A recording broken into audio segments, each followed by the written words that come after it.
diasporic communities, and on mental health and segmented identities. This was the abstract I submitted, but I will be going into that. Who I am, just a brief plug-in. I studied at New York University. I'm from New York, born and raised, and I'm in the child and adolescent mental health department, as I've been working as a teaching assistant there for the past 3 to 4 years. And I've been part of a course on the cultural perspectives on mental health, which has been recently introduced.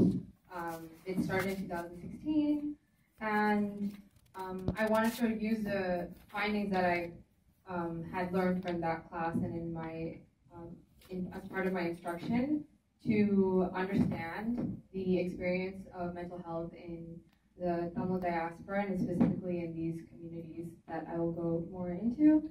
A Sri Lankan Tamil woman, born and raised in New York, as I said, and because I was brought up in Buffalo, I think that's given me a perspective into Toronto. I kind of feel like I grew up in Toronto, but was distance enough in that I don't know firsthand what it's like, so I would actually love to get more of insight from you guys as well.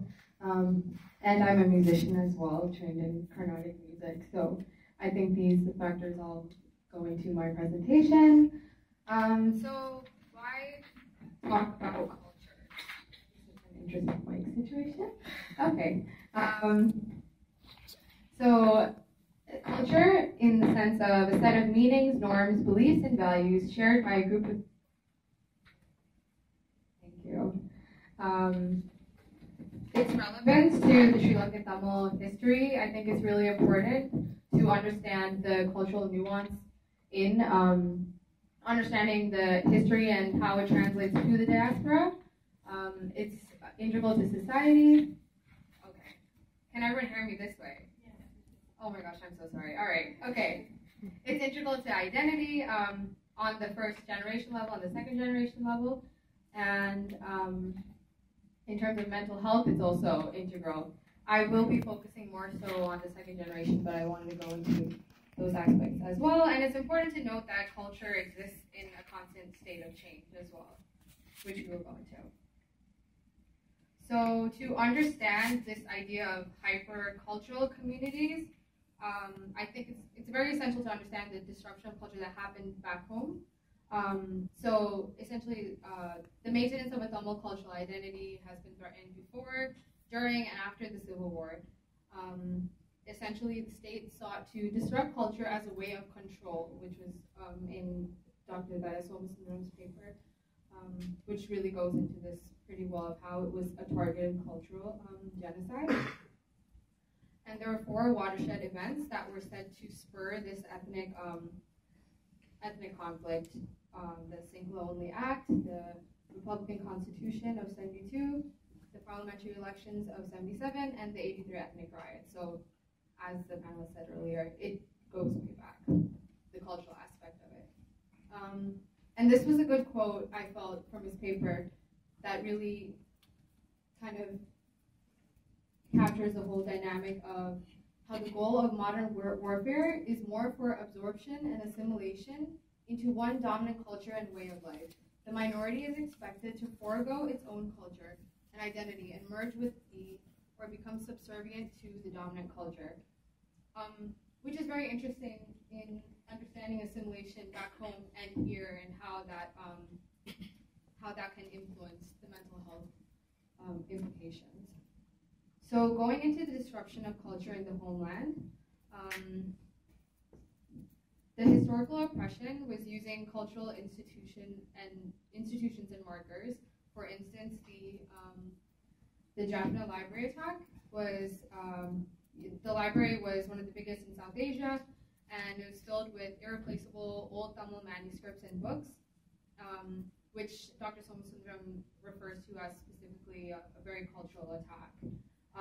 Physical markers from living in Sri Lanka that were used as a way to target and harass individuals, including wearing a putte, the way you dressed, the oil that you use in your hair, which I heard is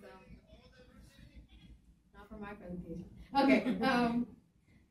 do have videos though. And in terms of the hair oil, was actually used as if you were wearing coconut oil versus sesame oil. That was used by the smell to. Someone can correct me if I'm wrong, but that was used as an identification, which I thought was very interesting as a cultural marker. And then whether you wore tirur or kungumam back home, these are all like physical markers that were used to like identify your Tamilness.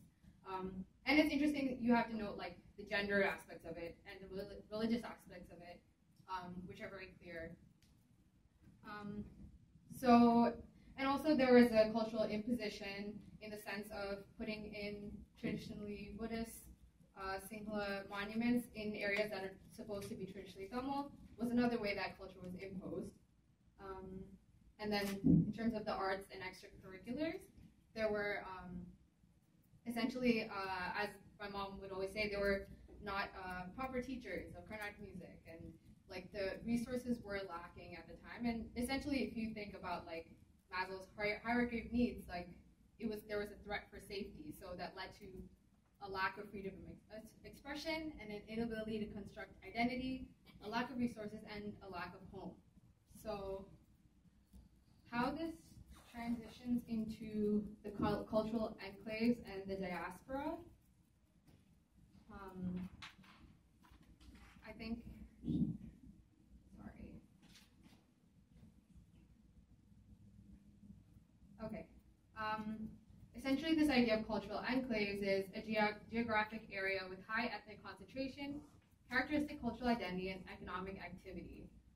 I use the term of hyper-culturalized homes because I don't feel that the cultural enclave term used by literature totally encompasses what's going on in our diaspora.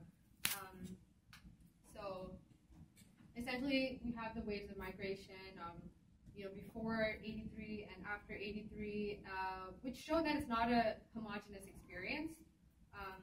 And then we have the different pockets of where this occurred. And so my presentation might be a little bit biased towards Toronto because that's where I have most exposure. And so the goal of these areas are essentially to create a sense of home where it could not exist in the past, as opposed to like cultural enclaves where they're just a general cultural grouping, which can be of like any ethnicity. So this idea of a hyper-culturalized community is where, this is how I interpret it, are where cultural values, traditions, and practices are celebrated in an amplified way. So I will go more into that. This was in a research article describing the abundance of Tamil culture that exists. This is specifically in Toronto. So bilingual Tamil directory, Tamil Mathiyan, has been published since 90 and has grown to several hundred pages in length. There are 10 weekly Tamil language newspapers, 4 Tamil language radio stations, and 3 cinemas that show Tamil language films. Okay, I don't think these videos are going to play, but that's okay. So this is kind of what I've observed. So this is kind of an integration of research and what I have observed throughout the years. So the festivals and fairs in the summertime, which are kind of reminiscent of like the Nandu Filibra and stuff like that. Religious festivals and the programs that I get a lot of complaints from my aunties are every single weekend. And Tamil cinemas and the whole act of going to the cinema is a very cultural practice, I think. The reunions, which are great, the village reunions and also the school reunions. I think it's so cute how our parents get so excited about them. And then also competitions, pageants, and then more on like a closer community level, weddings and age-attaining ceremonies. How this transitions into mental health specifically. I wanted to look at it because this is such a collectivist culture and there's a cultural distance moving into Canada as an individualistic society and to other Anglo societies as well, in England and America. So I want to think about mental health on a broader scale as in the sense of a collective unconscious. So in terms of the exosystem, which consists of the community also in terms of the microsystem, which is the family and the individual. So there is essentially, as Akhtar has described in his research, a trauma of geographical dislocation, regardless of the factors that happened beforehand and reasons for leaving. And also the idea of cultural bereavement. It's essentially mourning due to the loss of cultural traditions and rituals, and it's been studied in Indo-Chinese refugees. I think it needs to be studied a lot more in our populations. And then there is an